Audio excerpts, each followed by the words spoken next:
Hey everyone, it's Ben Hardy here, and in today's I'm going to be reviewing the Chevy Silverado LTZ. Before we get in this video, I want to give a huge shout out and thank you to the Larry Trailer Chevy here in Provo for giving me some time with this Silverado. I'll include a link to their website in the description down below. Also include a link to my car buying guide. Let's get into it.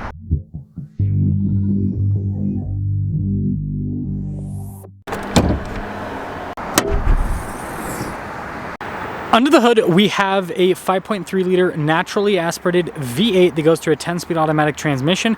Fuel economy is 16 around town and then 19 on the highway, with power outputs being 355 horsepower and then 383 pound-feet of torque. Now, before we move forward with this review, I do want to mention if you want to see more videos just like this, then I recommend you subscribe because I post content every single day. So taking a look at the hood, you guys can see how it kind of goes all over the place. It is raised up there on the center and on the sides, but there's a lot happening on the hood. Now with the LTZ, you got these nice upgraded lights compared to what you get in like a base model Silverado with just the halogens. Tons of chrome trim here on the front end. We also have recovery points there at the bottom, chrome trim on the bumpers as well, fog lights, and there's the front. Our tire wheel setup is 275 by 60 by 20 in the front and over in the rear. And you can see here with the wheels, you got the silver coloration happening there. Kind of goes with the chrome theme on this truck. Anyways, this one's got the Z71. You got chrome on the mirror caps, door handles, window trim as well. Take a few steps back. Here's your side profile. And then they still utilize leaf springs in the back end of the Silverado. Now with the key fob, you notice we got our lock and unlock remote start tailgate drop down. You got the Chevy bow tie there on the back. And this one has the multi-flex. So you got the whole tailgate step system. If it'll pull it, it also pops down as well with the multi-flex. We've got LED lights here, grab handle. We also have an outlet in the bed as well. And quite a bit of storage space overall. It looks like this one's the 6.5 foot bed that you can get. Now this is manual with the raising function when you have the multi-flex tailgate. LTZ there, you've got the upgraded taillights, which are again fancier than the base ones that I'm pretty sure are just incandescent. Bumper steps. Of course, you got the squished exhaust tip covers. That's the rest of the rear. Now this leads us inside where we've got the gray soft touch trim here. You can see the wood trim up above and then nice stitching everything down below. Gray on the seats too, perforated. Got the seat storage perforated here at the bottom section too. These are easy to clean, by the way.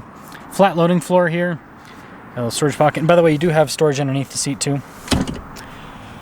Cup holders, we've got heated seats, USB ports, we got some vents as well. And it's the passenger area. And popping up front, again, we've got all the gray all over. Memory seats. Down below, we've got all of our windows. Front two are automatic. The mirrors power fold in. They have blind spot monitoring. I don't know why it's beeping at me. I'll figure it out in a second. 1669 is the payload capacity. Towing on this is 9,300 pounds.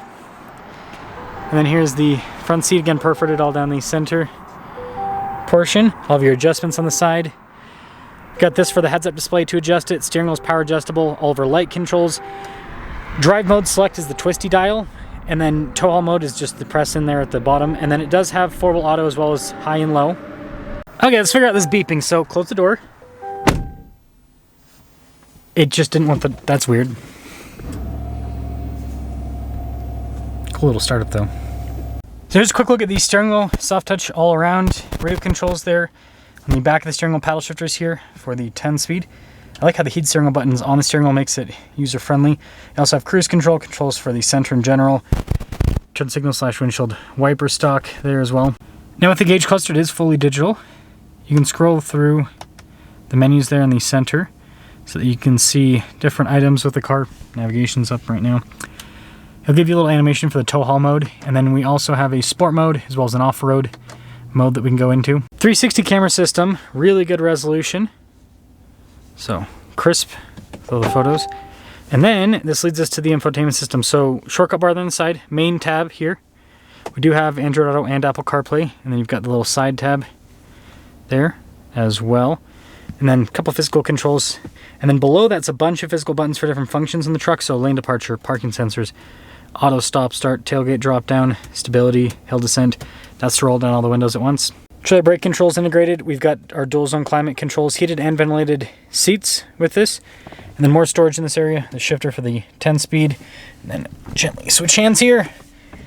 Center console's got quite a bit of storage. We have a phone charging pad, outlet, USBs, a lot of nice kit there. Nice. More of that gray trim on the dash, heads-up display. It's not going to be very visible with the camera. And then the double glove box, and that's got nice perforated trim. Camera rear view mirror. The rear window is power. And then no sunroof with this one. Here's a quick look at the window sticker. You guys can see 2025 Silverado LTZ. 68,425 is the total MSRP with this particular spec. Let's see how it performs.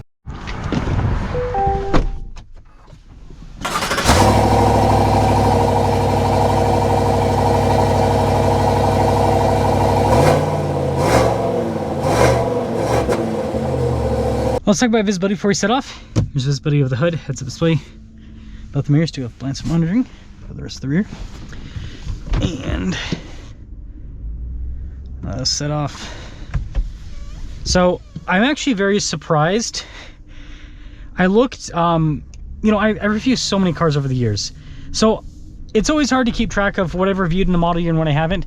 And I had assumed that I had reviewed an LTZ with the 25 Silverado. Nope. Nope. I don't know why I thought. Also, the steering wheel was making a weird sound as I turn it. Anyways, yeah, so I was like, wow, I haven't reviewed like probably the quintessential Silverado, like this and the RST. I think the two a lot of people go for. The RST, right, a little bit more affordable, looks really cool. And then this, because you get all the luxury features, you get all the fancy bells and whistles, but it doesn't cost as much as a High Country or as much as a ZR2. It's about the same price as a Trail Boss, but it has more luxury features than a Trail Boss has. So I don't know, I just thought that was interesting that I haven't reviewed one of these for this 25 model year yet. But yeah, really comfortable ride. Even though it has leaf springs, the dampening's rock solid, and not in like an uncomfortable rock solid way, like rock solid in it's comfortable, and it doesn't really bounce around too much in the back end. Modern leaf spring technology is pretty good. You got V8 naturally aspirated power, so beautiful, crisp. It's really, really strong with the acceleration. And you know, the thing that I like about the Silverados is they drive truck-like, but they still handle well. I mean, I'll use this roundabout as an example. Make sure this person's going. Okay, yeah, they're going through there. I mean, it's got body roll because it's a full-size pickup truck. But, I mean, it's pretty sharp with the handling. It's pretty sharp with the handling. And going over bumps, the compression, it's pretty good too. The only thing that is like the that'll stop a Silverado is a curb, I've noticed. The four-wheel drive auto is pretty darn good.